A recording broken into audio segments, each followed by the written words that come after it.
je t'interromps pendant que tu sens Les lauriers. Les lauriers, Voilà. voilà. J'allais dire autre chose. On mais se trompe pas, On se trompe s'il pas. te plaît. Donc, Monsieur Liv, donc ça c'est ton pseudo sur les réseaux. Oui. Donc c'est important de le dire parce que Oui. du coup, je sais que tu as des plateformes, etc. Et donc, si les gens veulent te retrouver sur des plateformes, c'est quel pseudo qu'il faut taper? Sur les plateformes, c'est Liv ta meuf. Liv, ta meuf, tout attaché. Tout attaché. Ok, donc L-I-V, L-I-V-T-A-M-E-U-F.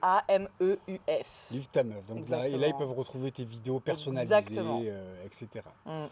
D'accord, donc aujourd'hui, c'est une interview bon, qui est normale, mais qui est particulière pour pas mal de personnes. Oui. Et donc, du coup, on va parler un peu de ça si tu es OK. Oui. Je sais que tu aimes bien et que et surtout tu aimes défendre ta façon de penser. Il y a des trucs qu'il faudrait généraliser qu'on ne fait pas, etc. C'est ça. Donc, alors, Monsieur Liv, donc, tu es très féminine, des pieds à la tête. Mais donc tu te laisses pousser les poils, donc la pilosité, ce qui est dans notre société, qui est, on va dire, qui est mal vu d'être une femme et d'avoir des poils. Donc d'après toi, puisque tu en connais un peu plus sur le milieu, pourquoi les hommes et les femmes aussi pensent que d'être une femme et d'avoir des poils, ce n'est pas normal alors qu'on est tous avec? Alors, bon, déjà, je peux montrer vite fait. Ah ouais, voilà. D'ailleurs, je n'ai pas demandé, mais voilà. Ça, c'est la surprise quand on me regarde comme ça, tout ça. Ça, c'est un peu mon arme aussi anti-relou. C'est-à-dire quand, tu vois, je suis là et tout, je fais la belle. S'il y a des relous qui viennent me parler, je lève les bras et en général, ça fait fuir direct. D'accord. Parce qu'aujourd'hui, effectivement, comme tu as dit, il y a encore beaucoup ce stéréotype de les femmes, pour être féminines, elles doivent s'épiler notamment. Les hommes, pour être virils, ils doivent faire ci, faire ça. Enfin, le truc des poils, il est très présent chez les femmes. Mais en vrai, il est aussi présent chez les hommes parce qu'un homme qui serait imberbe, sans barbe et tout, ça serait quelqu'un de pas viril. Mais s'il a trop de poils dans le dos, ça serait dégueulasse. Enfin voilà, il y a tout un truc sur les poils où il faudrait les avoir sur telle partie du corps si t'es un homme, telle partie du corps si t'es une femme. C'est pour ça aussi que beaucoup de gens sont perdus avec tout ce qui est hors hommes et femmes, pour eux non-binaires, etc. C'est très compliqué. Il y a beaucoup de gars qui me disent ah ouais, t'es féministe parce que j'ai des poils, comme si c'était une revendication. En fait, c'est pas tellement une revendication. En fait, la revendication derrière, c'est juste je fais ce que je veux et vous allez rien faire et vous allez rien dire. Et à travers ça, j'espère un peu que ça va inciter les gens à faire ce qu'ils veulent et à se dire c'est pas incompatible avec la féminité, parce que c'est ça le sujet en fait. Oui, c'est même pas les poils, C'est ça. c'est les cases en fait. Voilà, c'est ça. C'est pas queer, LGBT ou machin, tu peux avoir des poils et être LGBT, être hétéro, c'est ça. être transgenre, être n'importe quoi. En fait. Exactement, c'est genre en fait, t'es un humain. Est-ce que tu prends des réflexions sur, pas spécialement sur la pilosité, mais sur ta façon de penser, par exemple, parce que tu peux t'entendre bien avec un mec et d'un coup, dès que ça va sur ce sujet-là, un mec ou une fille, parce que donc du coup, tu es. Ouais. Alors je sais plus comment on dit, je crois que c'est pansexuel, Ouais. ça veut dire que tu aimes les personnes, mais pas spécialement. Ça peut être un homme, une femme, une transgenre. Oui, il y a pas de, je prête pas d'attention au genre de la personne.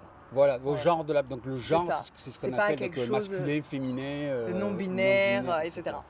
T'arrives à avoir un cercle d'amis qui pensent pareil que toi et tout. Est-ce que dans ce cercle d'amis, vous vous sentez fort? Oui, parce que tu vas avoir des réflexions de biais homophobes, etc., qui vont venir tout le temps quand tu es dans des groupes hétéros, par exemple. Et en fait, toute la journée, ça peut être très, très lourd. Donc, je pense que c'est important d'avoir un peu une porte de sortie, un espace vraiment safe. Alors, ça n'existe pas, les espaces 100% safe, Ouais. tu vois, tu as toujours des désaccords. Mais je pense que c'est quand même important de se retrouver avec des gens où tu sais que quand toi, tu arrives avec tes poils ou avec des trucs, c'est un non-sujet. T'as pas cette petite angoisse. Là, le poil, c'est parce tu que vois. toi, tu laisses pousser tes poils, mais ça pourrait être Ça un peut style être n'importe vestimentaire, quoi, oui, que c'est ce soit n'importe gothique, quoi, oui, machin, oui. voilà, c'est... Mais en tout cas, tu sais que quand tu arrives dans cet endroit, c'est un non-sujet. Je sais jouer mon côté féminin, je sais jouer mon côté masculin et j'aime trop switch entre les deux. Enfin, pour moi, c'est ma vie de switch entre les deux. C'est pour ça que je m'appelle Monsieur Liv sur les réseaux. Enfin, il y a vraiment un truc de switch. Après, je pense que malheureusement, j'ai des biais aussi liés au physique. comme toutes les femmes, à vouloir rester jeune, etc. Et je l'assume, hein. Enfin, le fait de faire des injections, de la chirurgie, enfin, en fait, faut pas avoir honte. On a tous été conditionnés dans une société où on doit répondre à des règles. Moi, aujourd'hui, j'ai peur de vieillir, j'ai peur d'avoir des rides, Non, etc. puis surtout que Enfin, alors les gens qui critiquent ça, pour moi, bon, tu fais du botox, comme des hommes et des femmes d'ailleurs le font. oui, Il faut pas dire que c'est un homme, il est gay, il fait ça, une femme, oui, elle veut pas vieillir. En fait, c'est tout simplement, on traverse les époques. Alors toi, on t'accepte comme tu es. oui. Est-ce que Et moi, est-ce j'accepte que les toi, gens tu comme ils accepterais sont? la personne si vraiment c'est un crush que tu sens que tu peux faire quelques années avec, que tu as envie de t'investir dans une relation, je parle pas d'un plan cul ou Oui, le mec, je sais euh, pas, par exemple, il faut qu'il, je sais pas moi, il faut qu'il se rase les jambes ou il faut qu'il se coupe les cheveux, oui. tu vois. Moi, tout ce qui est physique, etc., je passe au-dessus parce que, enfin, depuis longtemps, je passe au-dessus. Et bon, j'en ai déjà parlé dans d'autres interviews, justement. Et le physique, pour moi, ça n'a pas d'importance. Après, effectivement, tu peux, du coup, en fonction de certaines choses, ne pas ou ne plus être attiré sexuellement, en tout cas par la personne.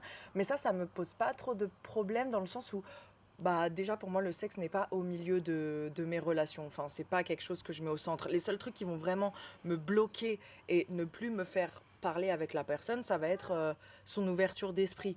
Moi je suis pas là pour changer les gens, je suis pas là pour leur dire si les poils c'est bien, si se raser c'est bien, si fais ce que tu veux de ton corps c'est super. Enfin moi je suis pas là, je peux pas éduquer gratuitement tout le Non, monde. ça c'est Enfin sûr, mais puis est-ce que tu te considères comme hypersexuel ou tu as des phases ou alors c'est beaucoup plus cérébral que ça, oui, oui, oui. tu vois, parce que je sais qu'il y a des gens, il y a des filles qui vont dire ah moi il faut que je baisse 3 fois par semaine, Oui, d'autres ils vont oui, dire non, ci, mais d'autres dire- enfin, ça, c'est pour moi, c'est personne.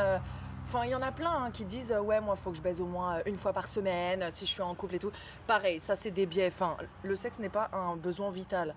C'est Voilà, pour manger, toi en tout oui. cas. Non, même pour Oui, l'être en humain. général En quoi. Oui. général, manger, dormir, boire, c'est des besoins vitaux. Le sexe, non, si tu baises pas pendant 3 ans, tu meurs pas. Tu vois ce que je veux Oui, dire? oui, oui.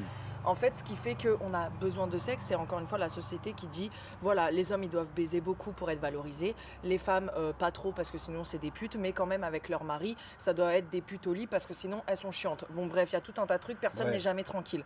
Moi, quand je dis que le sexe ne fait pas... n'est pas le centre de mes relations, c'est-à-dire que moi déjà je ne différencie pas plan cul et relation sérieuse. Enfin pour moi ça veut dire quoi plan cul, relation sérieuse? Ça veut dire qu'avec cette personne tu la respectes, t'es sérieux, et avec un plan cul tu l'utilises comme un réceptacle seulement, tu vois, alors que tu peux utiliser ta main. Pour moi c'est pas ça, c'est genre je rencontre une personne, si elle m'excite et qu'elle est d'accord, on baise. Euh, mais si j'ai pas envie de baiser ou qu'elle elle a pas envie de baiser, on baise pas, mais ça me fera pas moins m'intéresser à elle. Ben, je vais te laisser aller te préparer, puis je te dis à tout à l'heure. Oui, D'accord? À tout à l'heure. à toutes.